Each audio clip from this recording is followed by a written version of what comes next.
sentimental. Alors, il y a beaucoup de sentimental, vous savez, qui éventuellement sont émus, mais ce n'est pas une action de Dieu, c'est un sentiment humain.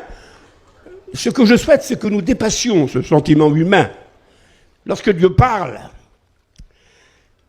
il faut que nous puissions, c'est marqué dans la Bible, Dieu parle une fois, deux fois, moi j'ai écouté. C'est-à-dire qu'il faut se remémorer à plusieurs reprises, comme Marie le faisait. Elle gardait dans son cœur tout ce qu'elle avait entendu et elle le méditait. Nous sommes un peuple privilégié. Depuis le début du réveil, le peuple de Dieu est mis devant la Bible. Le peuple de Dieu est mis devant l'amour du Seigneur, devant la grâce du Seigneur. Mais la grâce et l'amour du Seigneur se fait équilibrer par la foi et la fidélité du chrétien. Vous comprenez ça?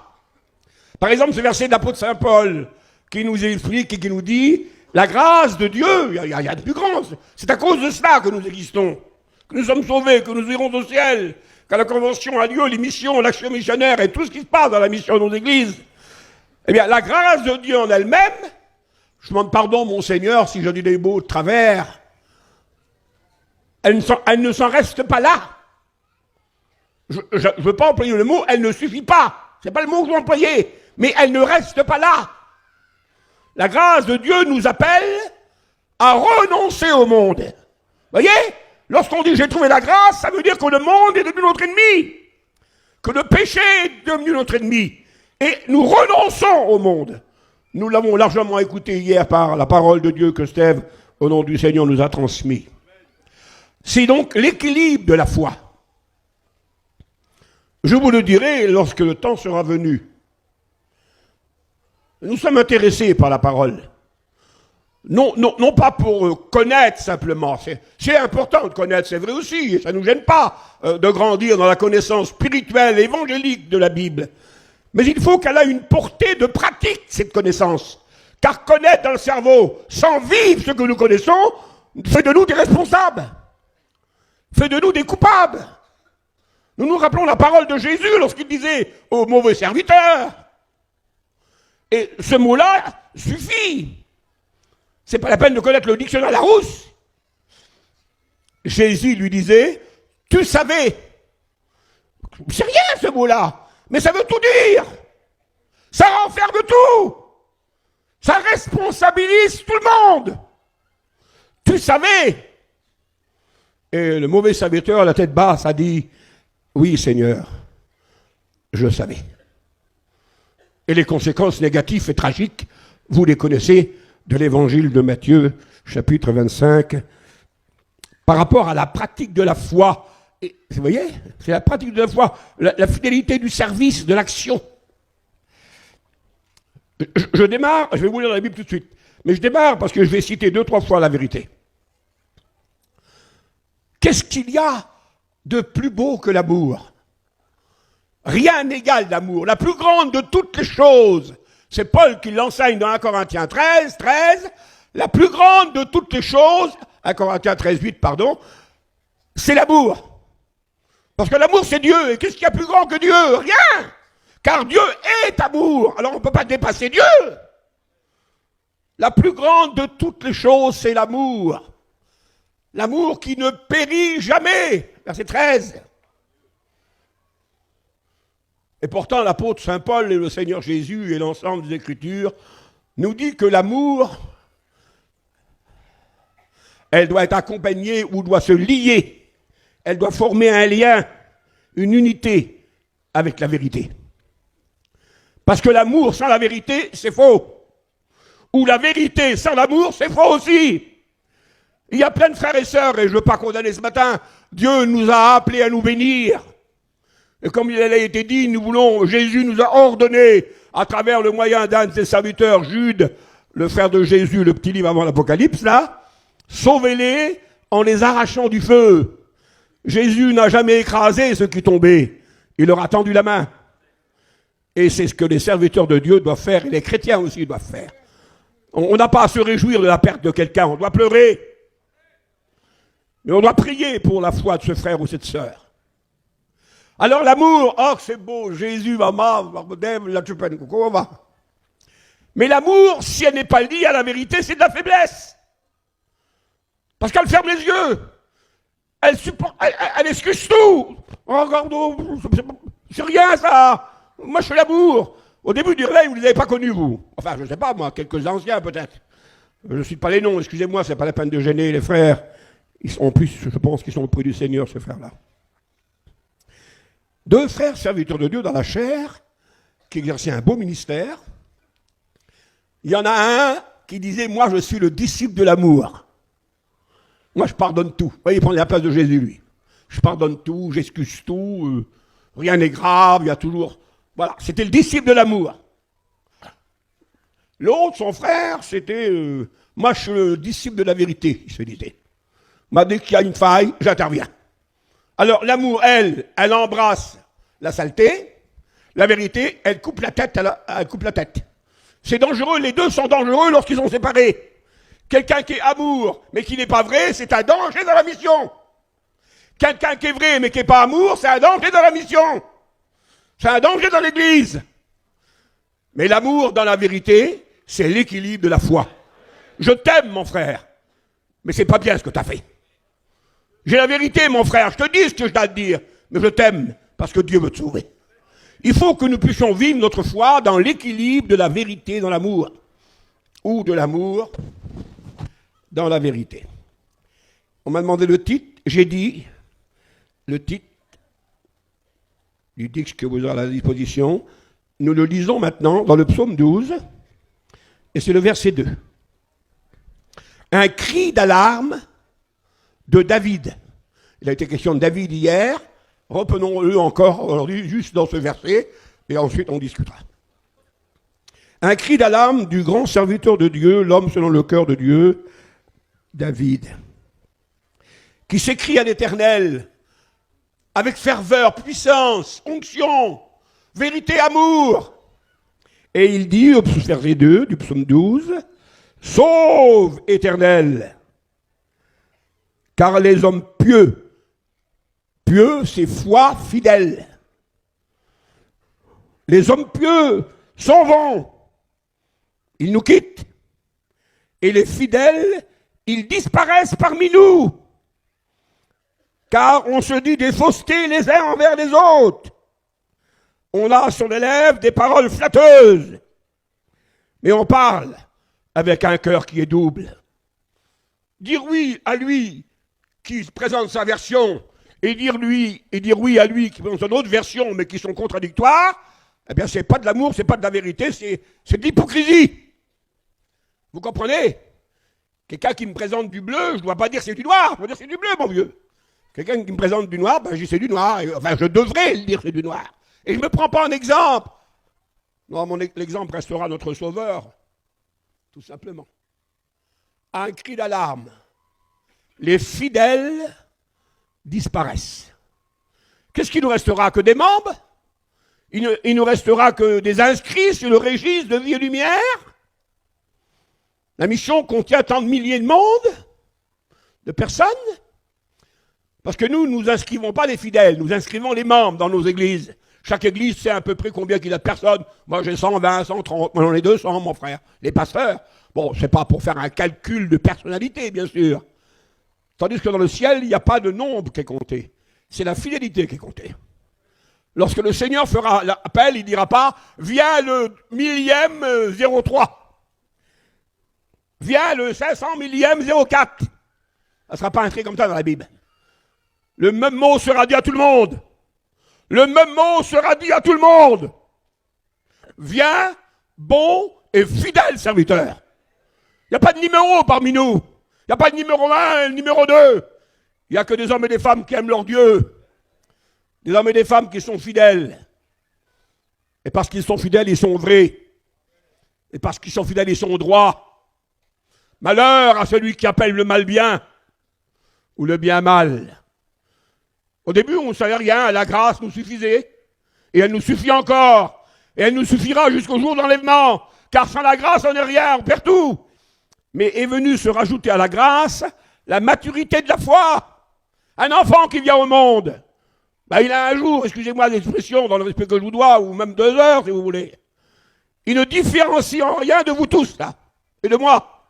Pourquoi? Parce qu'il a reçu une vie, il a la vie, ça y est, il est vivant. Son cœur, il est gros comme ça, mais il bat. Ses poumons, ils marchent. Les organes fonctionnent. Mais le petit bébé, il ne sait pas parler, il ne sait pas marcher, il ne sait pas rien faire. Il voit à peine, même pas, parce qu'il attend encore quelques jours.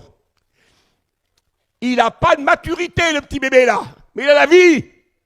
Le chrétien qui est baptisé depuis 60 ans, parmi nous 50 ans, il a la vie plus la maturité. Le chrétien qui est venu hier, il n'a que la vie, il lui manque la maturité. Mais l'évangile va lui apprendre. Le Saint-Esprit va lui apprendre. Les mots des serviteurs de Dieu vont lui permettre de grandir. Lorsque j'étais un enfant, je raisonnais comme un enfant. Et c'est normal qu'un enfant a le raisonnement d'un enfant. Mais j'ai fait disparaître, c'est le frère, c'est la sœur qui décide de le faire. Seigneur, fais disparaître. Non, j'ai fait disparaître. C'est Paul qui l'emploie. Il y a le vouloir de la personnalité. Il y a le désir, la recherche du frère et de la sœur. Alors, comme il y a beaucoup à dire, et je crois que, comme d'habitude, d'ailleurs, pour ne pas en arriver à tout, je reste sur ces mots. Vous savez, si je ne croirais pas que vous êtes sauvés et que je suis sauvé, pourtant je me connais, je sais, et je ne sais pas les détails, moi, ça ne m'intéresse pas. Je ne regarde pas dans le trou de la serrure pour savoir qu'est-ce qu'il fait celui-ci là. Hein. On n'est pas des inspecteurs, ni des gardés, on est des chrétiens, des serviteurs de Dieu. On n'inspecte pas son frère, on l'encourage. Mais devant le Seigneur, je suis obligé de dire, si je ne croirais pas dans la grâce et la bonté de Dieu, qui renouvelle les occasions pour que l'un et l'autre deviennent fidèles, deviennent plus consacrés, deviennent plus forts, deviennent plus engagés, mais tout pour d'elle. Alors bien sûr et certain, un grand négligement existe dans notre mission. Et je demande pardon à mon sauveur, vous n'êtes pas les seuls. Mettez le frère Jimmy dedans et vous aurez raison de le dire. Écoutez, moi je suis Jimmy, puis c'est tout. Moi, à côté de Jean-Baptiste, je suis une poussière. Pardon, pas de notre sauveur, c'est trop grand. Eh bien, il est dit de Jean le Baptiste, le plus grand de tous les serviteurs de Dieu que la terre a contenu. Selon les paroles de Jésus, il n'y a pas plus grand né de femme que Jean-Baptiste. C'est Jésus qui l'a dit. Il s'est trompé, Jésus. Il n'y a pas plus grand. Eh bien, Jean-Baptiste, lorsqu'on lui a posé la question, et lorsque la Bible présente dans l'évangile de Jean, il cite cette vérité.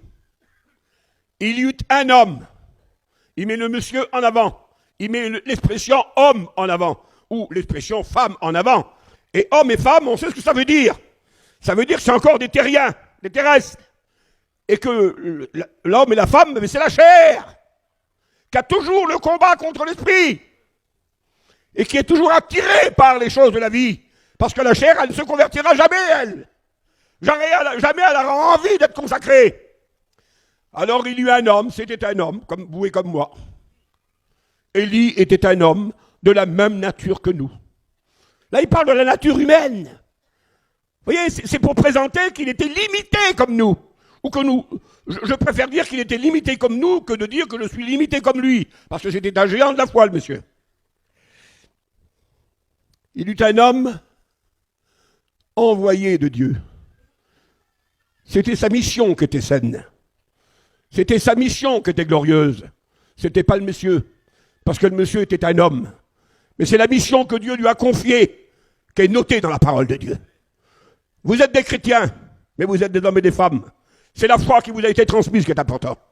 Et on ne regarde pas au visage du monsieur ou de la dame, ou de l'ethnie, de la personnalité, ou du rang qu'il possède, ou du cerveau qu'il a. Que Dieu vous bénisse, tout ça c'est très utile lorsque c'est mis à la disposition de Dieu et que ça peut glorifier le Seigneur. Alors je le redis, maintenant je démarre. Je fais cette prière au Seigneur ce matin. Mais ne voyez pas de trouble dans mon cœur. Parce que si je saurais que la mission ne serait pas sauvée, alors je me dirais, Seigneur, ça fait 60 ans qu'on te sert pour rien. Ça fait 67 ans que la mission existe.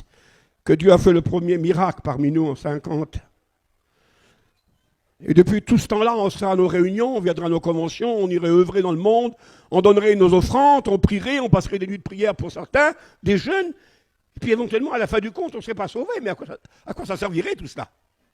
Comprenez? Alors il faut qu'on équilibre la grâce de Dieu qui est notre salut, ce que lui a fait pour nous, et maintenant notre engagement dans la foi, dans la fidélité, ça c'est que nous faisons pour lui. Alors lui, il a fait 99%, il nous reste 1% à faire. Je fais un calcul erroné, bien sûr. Hein. Et c'est très difficile de faire ce petit pourcent qui reste. Vous vous combattez, nous nous combattons, alors qu'il a tout fait. Tout fait. Regardez l'exemple, et je ne vais pas aller plus loin avec les exemples, je suis un parleur, que Dieu m'enlève ça. J'ai passé mon temps, pour la plupart des croyants présents, devant monsieur le maire, pour le jour du mariage légal. Je suis Meyer-Georges. Monsieur Meyer-Georges m'a demandé, monsieur le maire, voulez-vous prendre pour épouse mademoiselle Untel?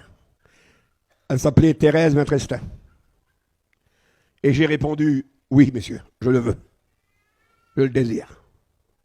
Le maire s'est tourné vers elle, comme il s'est tourné vers vous, mes sœurs. Elle a dit, mademoiselle Untel, voulez-vous prendre comme épouse, comme époux, monsieur Untel?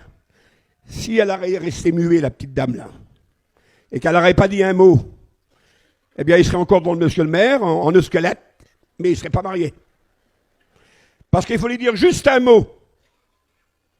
Il ne fallait pas citer le dictionnaire Larousse, il fallait dire juste un mot. Oui, je le veux. Et l'acte de mariage, la légalité était faite. Ça tenait sur un oui. Oui, je le veux. Savez-vous que dans la Bible, l'apôtre Saint Paul a dit, le oui, Jésus l'a dit. Par où Dave, t'as dit oui, toi? Oui, j'ai dit oui, Jimmy. J'ai dit oui parce que je t'aime. Maintenant, le tien de oui. Est-ce que tu l'as dit, toi? Ah, je l'ai dit trop souvent de lèvres, Seigneur. Mais je ne l'ai pas dit de mon cœur, comme il le fallait des fois. Je fais exprès de vous rappeler que c'est vous, et c'est moi, ça. Le oui, c'est le oui de l'amour. Le oui, c'est le oui de la fidélité. Le oui, c'est le oui de la communion. Je me donne dans le respect que je vous dois. Lorsqu'on dit oui, on se donne. Et la vie émane de ce oui. Et bien lorsqu'on a dit oui à Dieu, alors que Jésus l'a dit au calvaire il y a bien longtemps, il nous reste à nous. Vous voyez? Jamais Jésus n'a dit, attention, ne pas les mélanger. Ne pas les mélanger. Chrétiens, chrétiennes, écoutez. Au nom du Christ qui est présent, que votre oui soit oui. Si vous a dit oui, alors c'est jusqu'au bout. C'est jusqu'à l'enlèvement de l'Église. Que votre oui soit oui. On ne peut pas mélanger le oui et le non. L'apôtre Paul a dit, il n'y a pas en moi le oui et le non. On ne peut pas. On ne peut pas être mi-figue, mi-raisin. Je ne veux pas jouer les héros et dire qu'il nous faut des plumes en or. J'en ai même pas une plume, moi. Hein? C'est pas l'apparence qu'il faut. C'est pas la personnalité qu'il faut. C'est pas le bagoule qu'il faut. C'est l'amour et la vérité dans nos cœurs pour faire ce que nous avons à faire. L'essentiel de notre foi. Les fidèles disparaissent, les hommes pieux, les hommes fidèles de la foi, ils s'en vont. Il y a de la fausseté parmi vous. Vous avez un cœur qui est double. Peut-on être chrétien avec un cœur qui est double? Un cœur partagé? Parce que c'est d'abondance du cœur que la bouche parle. Et lorsque le cœur est partagé, eh bien, il y a la fausseté d'un côté qui sort, la vérité de l'autre. C'est un peu comme la fameuse fontaine que Jacques nous dit, elle ne donne pas de l'eau douce et elle ne donne pas de l'eau amère. C'est impossible, ça. Si on est branché sous la source, on débite l'eau de la source. Elle est pure, elle est fraîche, elle est bonne. Elle sort du rocher. Et le rocher, c'est Jésus-Christ. Que Dieu nous aide à la gloire de son saint nom. Nous y arriverons après. À lui soit toute la gloire.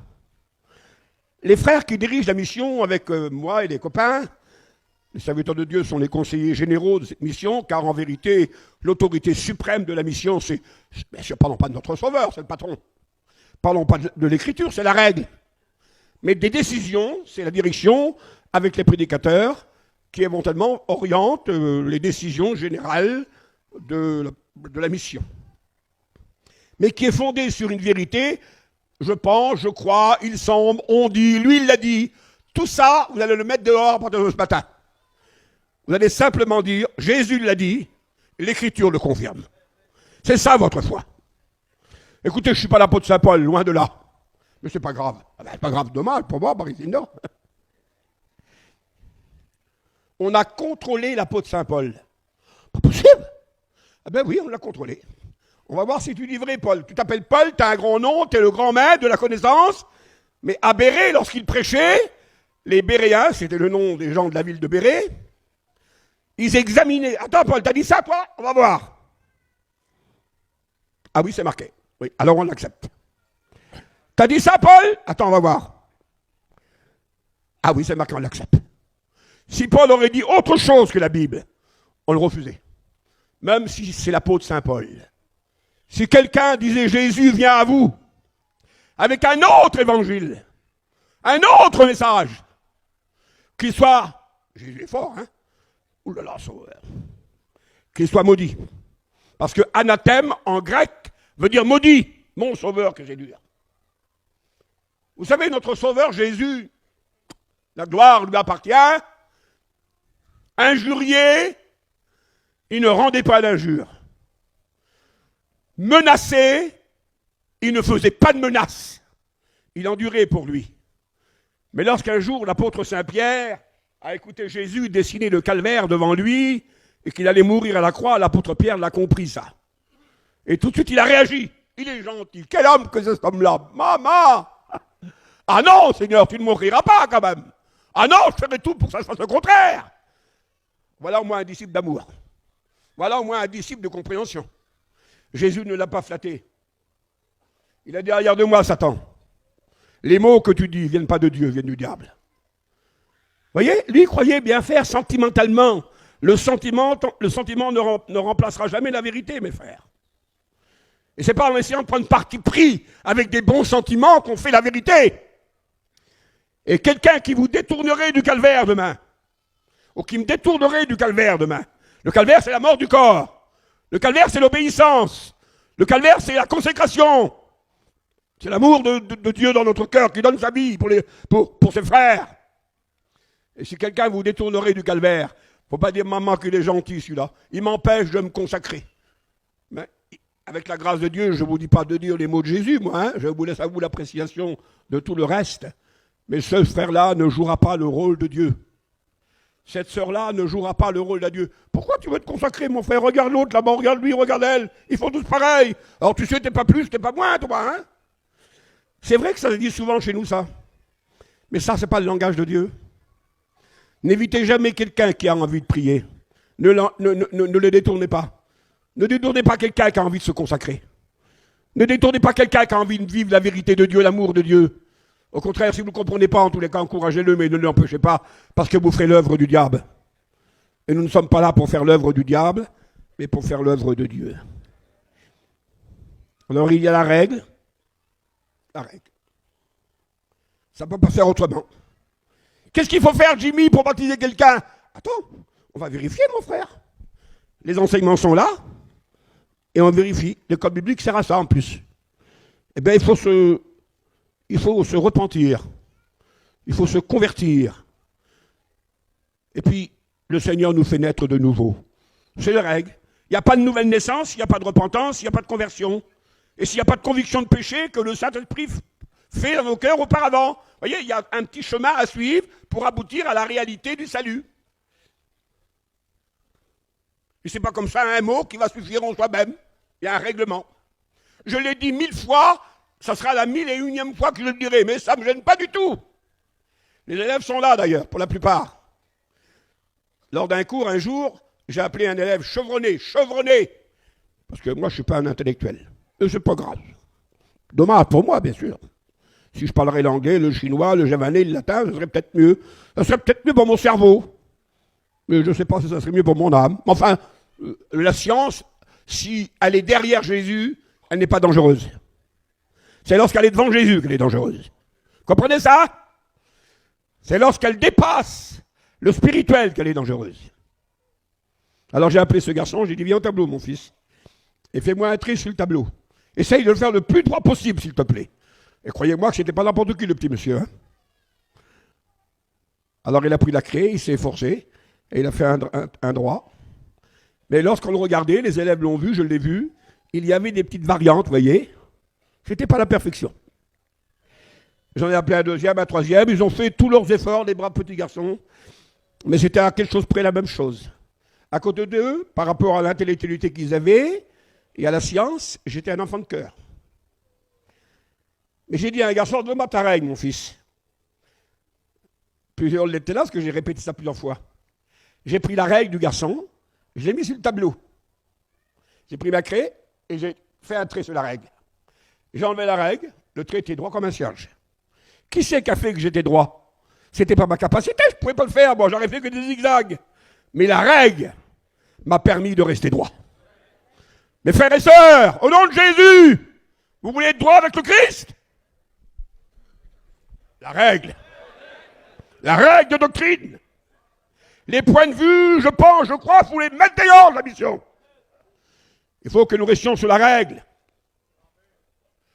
Elle nous restera dans, pas notre justice à nous, elle nous fera rester dans la justice de Dieu, dans la droiture de Dieu. Il ne faut pas quand même que je dise des choses désagréables. Et puis c'est le prophète, c'est Dieu qui parle au prophète et qui lui dit, tu feras de la droiture ta règle, marqué dans Ésaïe. Que la règle soit notre droiture. Et qu'on ne dise pas oui avec une catégorie et oui avec une autre catégorie. Mais qu'on reste dans la parole du Sauveur, tout simplement. C'est sûr que ce n'est pas facile. Je le reconnais devant Dieu. Que de rester fidèle et biblique devant ceux qui nous aiment, on pourrait leur faire avaler tout ce qu'on veut à certains. Je peux lever une armée si je veux. Et les pasteurs peuvent lever une armée. Mais ce ne sera plus des hommes fidèles, ce sera des partisans, ça. Et des partisans, c'est dangereux. Ce qui est grand, c'est que même ceux qui nous combattraient disent, sommes là, ils vivent selon la règle. Que vos amis vous aiment, c'est normal. Il faut que vos ennemis vous aiment. Qui reconnaissent la véracité de Dieu en vous. Ça, c'est le cœur même de notre foi. Nous ne cherchons pas. Moi, je ne cherche rien. Moi, je cherche à glorifier mon Jésus. Je cherche qu'à plaire à mon Sauveur. Je cherche à vous aider, mes frères. Je cherche à vous aimer. Je cherche à donner mon petit conseil, à diriger. Je disais aux frères, et je crois qu'il ne faut pas trop, Seigneur, aide-moi. Mon Sauveur, je te demande que je ne me perde pas dans des mots, mon Jésus. Moïse, le grand Moïse, assommé. 2 millions à 3 millions de personnes derrière lui. Ça en fait un nombre, hein? Ça fait Marseille, ça fait Lyon, ça fait Bordeaux, ça fait Nantes. Rendez-vous compte, tous ces gens-là, ensemble, là. Le grand Moïse, avec son bâton. Suivez-moi! Et en effet, on suivait Moïse. Hein? C'était l'homme à suivre. Mais Moïse, il ne connaissait pas le désert, lui. Il ne savait rien, il n'y avait même pas de pancarte. Il n'y avait pas de panneau d'éducation, il n'y avait pas de route. Mais Moïse, quand même, disait, suivez-moi. Qu'est-ce que tu avais comme secret, Moïse, pour te permettre de dire au peuple, suivez-moi? Tu veux le savoir, Jimmy? Oui. J'avais le Saint-Esprit qui était devant moi. La lumière, le soir, et la colonne de fumée, le jour. Alors je suivais le Saint-Esprit, et je pouvais dire au peuple, suivez-moi. Lui, il suivait Jésus. Alors les autres pouvaient le suivre. Suivez ceux qui suivent Jésus. Suivez ceux qui suivent la règle. Suivez ceux qui suivent le Saint-Esprit. Et en suivant la règle, il ne savait pas si pour qu'il tourne à gauche ou à droite. Lorsque la nuée s'arrêtait, Moïse disait, on arrête. L'ordre, Moïse a dit qu'on arrête. Ce n'était pas Moïse, c'était la nuée qui avait dit ça. Mais l'honneur revenait à Moïse. Bénissez Dieu pour les serviteurs que vous avez. Bénissez Dieu pour les conseillers qui sont à la tête de cette mission et qui font leur effort pour faire ce qu'il y a à faire avec les serviteurs de Dieu qui nous conseillent, bien sûr. Mais en vérité, si nous dirigeons ce peuple, c'est parce que la Bible nous dirige. C'est parce que le Saint-Esprit nous dirige. C'est parce que Jésus nous dirige. Et je bénis le nom du Seigneur pour ça. Merci, Seigneur. Que c'est important, j'ai noté quelques notes et je vous les dis maintenant très simplement. Les commandements que tu écoutes aujourd'hui, disait la parole du Seigneur, ce sera ces commandements-là qui dirigera ta vie. Ce n'est pas une vie lumière qui dirige ta vie. Vie lumière te conseille, t'oriente, t'aide, comme tu peux aider ton frère à ton tour, toi, ou ta soeur. Mais c'est la parole de Dieu qui dirigera ta vie. Et c'est le grand homme de Dieu qui a écrit ça. Nous sommes dirigés par les commandements et la parole du Seigneur. Comment? La grande question du psalmiste. Comment l'homme gardera-t-il pur son sentier? Comment faire pour rester pur constamment jusqu'au jour de la gloire, en s'efforçant de l'être? Une seule réponse. En se dirigeant d'après ta parole. C'est en se dirigeant d'après la parole de Dieu que notre sentier restera pur, que notre vie restera pure, que nos mots resteront purs. En se dirigeant d'après ta parole.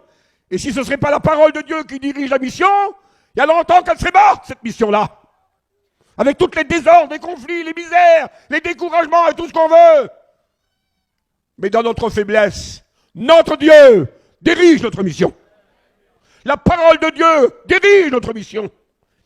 Le Saint-Esprit dirige notre mission. Et que son saint nom en soit béni et en soit glorifié. Merci Seigneur. Mon fils, tu garderas ton cœur dans cette voie droite. Maintenant, cette voie, ce n'est pas une voie de réflexion, d'intellectualité, de jugement, d'annotation. Tout ça, c'est aussi utile et je ne veux pas discuter la valeur de la réflexion. Loin de là. Que Dieu nous donne des hommes sages et intelligents, intellectuellement parlant, mais qui restent fidèles. Vous savez, il y a l'estrade, il y a le chapiteau, il y a les micros, il y a toute l'organisation merveilleuse, puis il y a le pasteur qui prêche, avec l'élégance qu'il faut en plus, que Dieu le bénisse, s'il l'a, c'est pas grave, c'est le que mieux. Et puis, pendant une demi-heure, une heure, il parle de la guérison divine. Seigneur Jésus, c'est moi qui me mets en cause, je ne mets aucun de mes copains pasteurs. Et puis après la réunion, je peux pour les malades, il n'y a aucune guérison. Je m'accuse là. Oui, un petit frère, il a une petite tante, elle fait 3 mètres. C'est un tout jeune prédicateur, ou un simple prédicateur, il n'a pas de nom le monsieur. Il est connu par personne. C'est pas un artiste en plus.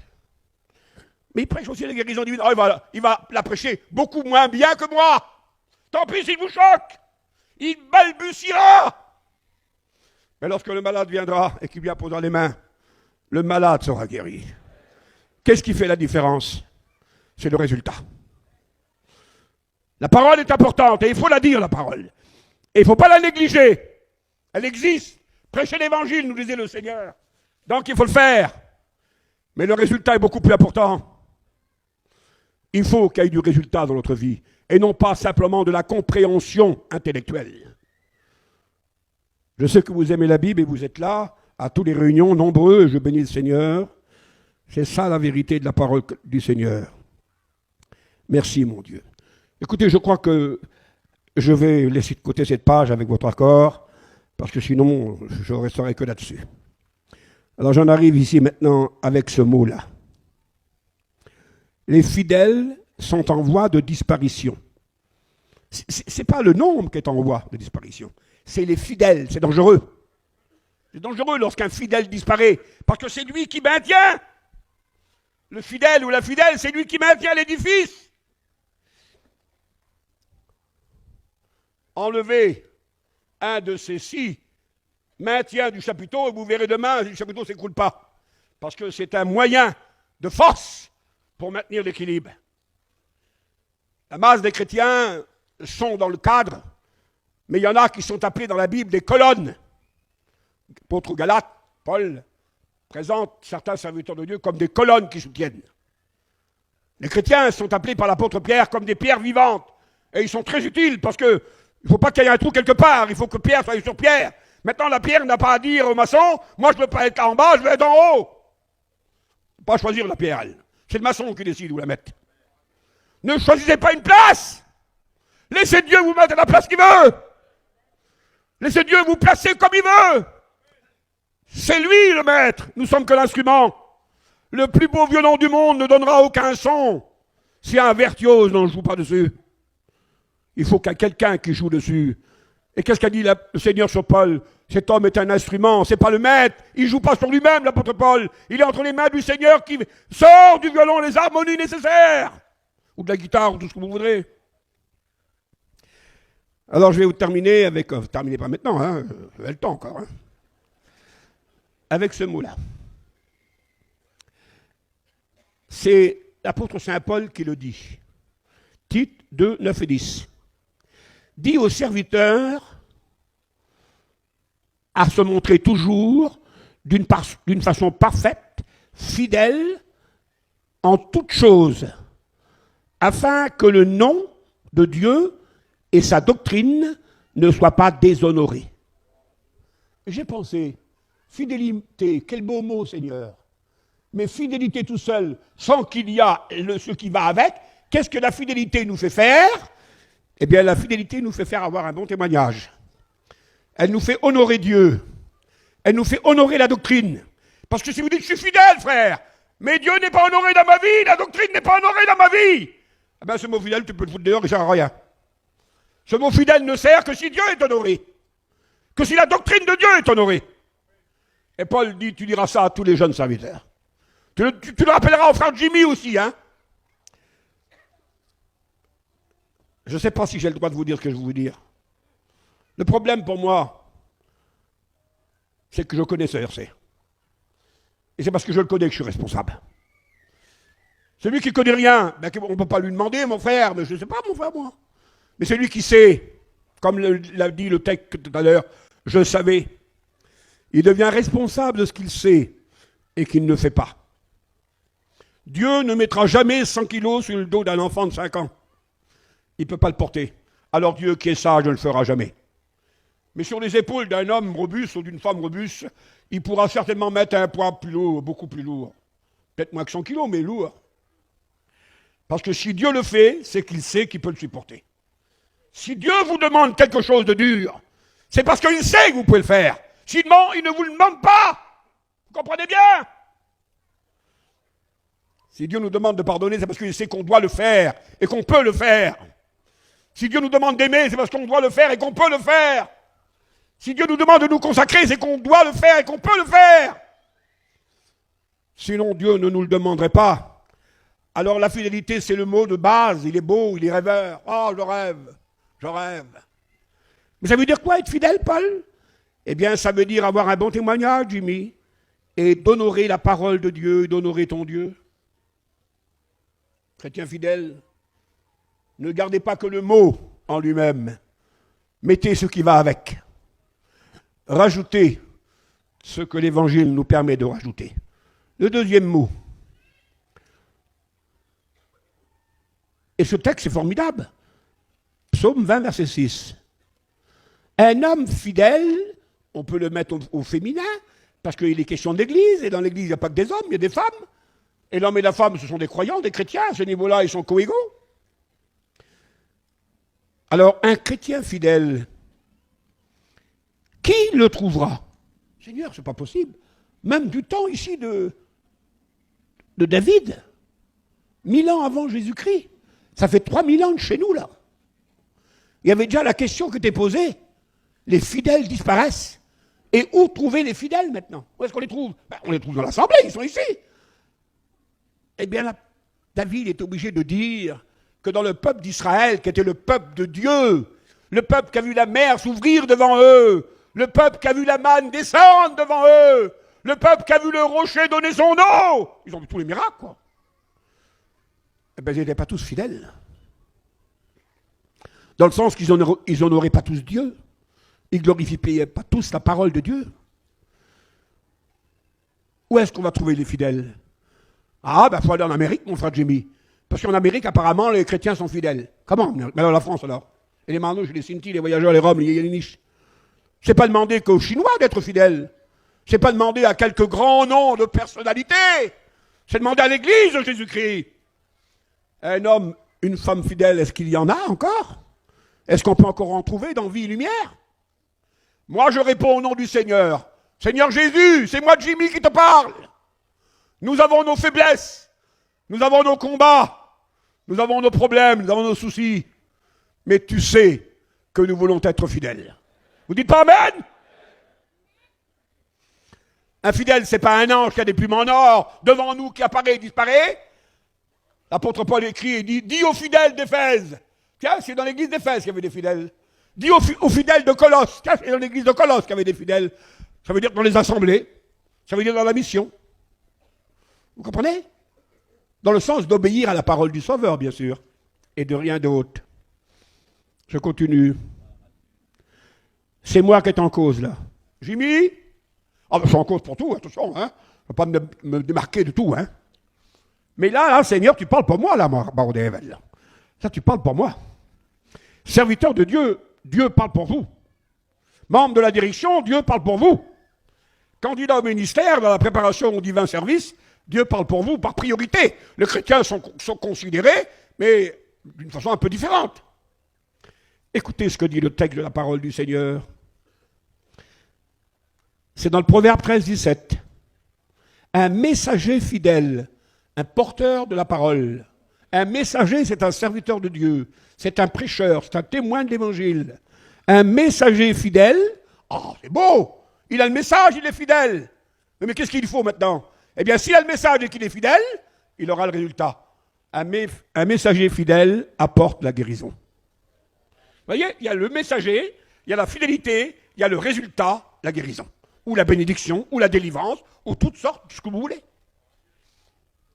On ne peut pas enlever un mot de ces trois. Ils font pair. Ils marchent ensemble. Le messager, la fidélité, la guérison, le résultat. Je sais qu'il y a eu des soucis et des problèmes. Il y en aura toujours dans la mission. Depuis qu'elle est née, il y a des problèmes. On partira au ciel, il y aura encore le jour de l'enlèvement, il y aura encore une affaire à régler. Pardonne-moi, Baron Devel. Si la direction est là, elle se réunira encore pour régler une affaire. Peut-être à 3 heures et à 4 heures, on sera enlevé. Ben, excusez-moi si éventuellement j'exagère dans mes mots. Hein. Ouais. Il n'y a pas que nous qui avons connu ça. L'apôtre Paul a connu ça de son temps et toutes les églises ont connu ça. Mais rien n'empêche, malgré les quelques petits inconvénients, que cette recherche de l'amour de notre Dieu, de la fidélité de notre Dieu, de la gloire de notre Dieu, rien n'empêche de le faire faire. Si nous regarderions qu'au point négatif de la mission, je m'adresse aux membres de l'Assemblée là, si nous regarderions qu'aux membres négatifs de la mission, aux choses négatives de la mission, c'est plus simple à dire comme ça, eh bien on met la clé sur le paillasson puis on s'en va. Comme j'ai pris avec les frères de la mission à la direction de cette mission, je me suis engagé comme collaborateur, le diable m'a joué un tour énorme. Ben, il m'en joue toujours des tours de toute façon. Il n'a pas arrêté encore. D'un seul coup, il semblerait que mes yeux sont ouverts. Ça faisait quand même une paire d'années que je prêchais l'évangile. Et d'un seul coup, j'ai vu cette grande mission, qui pardonnez-moi, c'était certainement une énorme faute de ma part. Je croyais qu'elle reposait sur mes épaules. Comment je me suis trompé, mon Seigneur? Mon Dieu, comment je me suis trompé. Je serais mort et enterré il y a longtemps. Alors je me suis écrasé, puis je ne pouvais plus, quoi. Seigneur, je ne peux pas porter ce fardeau-là, mon baron, c'est trop lourd. Mais regarde là-bas, et le diable me faisait voir le mal là-bas. Il me faisait voir le mal là-bas. Je voyais que le mal dans la mission plutôt que le bien. Tous les points noirs apparaissaient. Ah, je ne peux plus continuer, c'est pas possible. Ou j'arrête, ou tu me changes, fais ce que tu veux. Ça faisait 4-5 ans que j'étais président de la mission, donc c'est pas d'aujourd'hui, ça fait 50 ans. 45 ans. Et puis un jour, en ayant eu marre, pouvant plus continuer, dans le respect que je vous dois, ça m'a tourné le sang. J'en ai eu un empoisonnement du sang. J'avais aucune maladie. Hein. Mon sang a été empoisonné par les soucis. On dit dans le langage, il se fait du mauvais sang. Ben moi, je m'en faisais du mauvais sang. Hein. J'ai attrapé 50 furons qui sortaient les uns derrière les autres, des fois 7 à la fois. Alors j'étais foutu, quoi. Voyant que je m'écroulais et que j'allais faire du tort à l'œuvre de Dieu, j'ai dit, Seigneur, je ne peux plus porter le fardeau. Alors je suis, avec ta grâce et ton amour, je prends ce fardeau que je porte, qui est trop lourd et que je ne peux pas porter, et je le mets à tes pieds, Seigneur. Je ne peux pas résoudre, moi. Je ne peux pas résoudre. Résous-toi. Et comme j'ai fait cet acte d'humilité, cet acte de foi, de simplicité, je n'ai pas abandonné, parce que le maître a réglé les affaires les unes derrière les autres. Tous les points noirs n'ont pas disparu. Il y en a encore quelques-uns. Mais ce n'est plus moi qui les porte. C'est le Seigneur Jésus. Et c'est les serviteurs de Dieu qui partagent avec nous dans la direction. et qui par la parole de Dieu, par l'Esprit de Dieu, règle ces choses-là. Un homme fidèle, où est-ce qu'on va le trouver? Eh bien, je te le dis, Seigneur, avec honneur et gloire. Je veux charrer à personne et je ne veux pas mentir, ni là, ni autre part, bien que je suis un homme, hein, et je ne suis pas l'apôtre, enfin, peu importe, on va dire des blagues, on ne parle pas, il n'y a rien dans les blagues. Seigneur, il est faible, le frère là. Elle est faible, la sœur là-bas. Ton serviteur de Dieu aussi est faible. Jimmy aussi est faible. Mais je te le déclare, Seigneur. Les fidèles, c'est nous ce matin. Vous êtes les fidèles de Jésus-Christ. Dans vos foyers, mes frères, vous avez un foyer, vous tous là. Moi, j'en ai. Je suis papou et arrière-papou. J'ai des enfants, c'est des petites brebis. Seigneur, ils feraient tout pour moi. Et ils le font toujours. Et puis, il y en a, mon baron d'Evel, il faut les taper pour qu'ils obéissent, quoi, bientôt. Hein. Ça a déjà arrivé, ça. Hein. Mais ça ne fait rien. C'est mes enfants. Et je les aime. Et jamais je leur ferai du mal. Je leur donnerai tout ce que j'ai. Comme à ceux qui m'obéissent au doigt et à la lettre, à l'œil. Tu n'es peut-être pas tout à fait comme il faut, mais si tu es un enfant de Dieu, alors ton Dieu, il veille sur toi ce matin. Et il te bénit. Et la gloire appartient au baron d'Evel, je loue son nom. Merci Seigneur. Maintenant, il y a eu quelqu'un, un jour dans la Bible, qui avait fait une blague. Oh là là!